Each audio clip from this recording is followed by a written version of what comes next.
পরকীয়া ভুলে সুখী দাম্পত্য জীবনে ফিরতে চান। রইল 5টি টিপস। দাম্পত্য জীবনে অজান্তেই ঢুকে পড়েছে তৃতীয় কেউ। তার সঙ্গে ঘনিষ্ঠতাও গভীর হয়েছে। কখন কেন কিভাবে নতুন সেই সম্পর্কে জড়িয়ে পড়েছেন তার ব্যাখ্যা খুঁজে পাওয়াও অনেক সময় কঠিন হয়ে পড়ে। কিন্তু এমন সম্পর্ক শারীরিক ও মানসিকভাবে আনন্দ ও তৃপ্তি দিলেও একটা সময় তা হয়ে উঠতে পারে মাথা ব্যথার কারণ। তখন সেই সম্পর্কের বেড়াজাল থেকে মুক্ত হওয়ার সব পথ হয়ে যায় দুর্গম। আর সম্পর্ক ফাঁস হয়ে গেলে ক্ষণিকের ভুল সিদ্ধান্ত সারা জীবন কাঁধে বয়ে নিয়ে যেতে হয়। এমন পরিস্থিতির মধ্যে হয়তো অনেকেই পড়েছেন।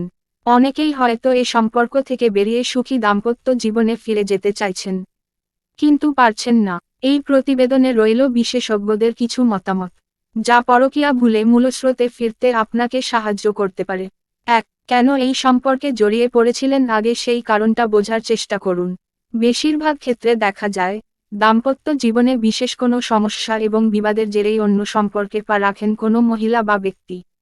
সেক্ষেত্রে জনে আলোচনার মাধ্যমে সেই বিশেষ সমস্যাটি মিটিয়ে ফেলার চেষ্টা করুন। 2. জীবনসঙ্গীকে কি পরকীয়ার বিষয়টি জানাবেন। এটা লাখ টাকার সওয়াল। অনেকেই মনে করেন এক্ষেত্রে বিবাদ বাড়বে বই কমবে না, এবং সে বিবাদের জল অনেক দূর গড়াতে পারে। তবে নিজেদের মধ্যে বোঝাপড়া ভালো থাকলে স্থান কাল পাত্র বুঝে সঙ্গীকে গোটা বিষয়টি খুলে বলে দিতেই পারেন।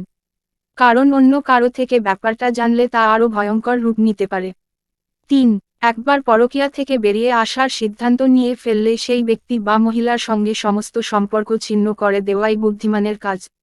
তবে অবশ্যই সম্পর্কে ইতি টানার কথা তাকে সোজাসুজি জানিয়ে দিন। আবেগপ্রবণ হয়ে কোনোভাবে তার সঙ্গে যোগাযোগ করার চেষ্টা না করাই ভালো, বরং সংসার ও কাজে মন দিন। কাজটি কঠিন হলেও ফলপ্রসূ। 4. স্ত্রী অথবা স্বামীর মধ্যে যিনি পরকীয়ায় জড়িয়ে পড়েন, তাকেই কাঠগড়ায় দাঁড় করানো হয়।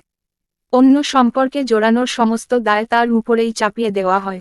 এমনটা হলে কিন্তু পরকীয়ায় ইতি টানার উদ্দেশ্যই পূরণ হবে না, বরং কেন পরকীয়ায় জড়িয়ে পড়েছিলেন সেই বিষয়টি নিয়েও আলোচনা প্রয়োজন। জনকেই ঠান্ডা মাথায় বুদ্ধিমত্তার সঙ্গে বিষয়টি সামলাতে হবে। 5. অনেক সময় দেখা যায়, পরকীয়া সম্পর্ক থেকে বেরিয়ে আসার পরও সঙ্গীর প্রতি সেই বিশ্বাসটা আর ফেরে না। তাই উল্টোদিকের মানুষটার মনে সারাক্ষণ সন্দেহ থেকে যায়। তাই নতুন করে তার বিশ্বাস অর্জন করা জরুরি। স্ত্রী বা স্বামীকে নানা ধরনের সারপ্রাইজ দিয়ে ভালোবাসায় ভরিয়ে সেই ভাঙা মনকে জোড়া দেওয়ার কাজটিও করতে হবে অত্যন্ত নিপুণ হাতে।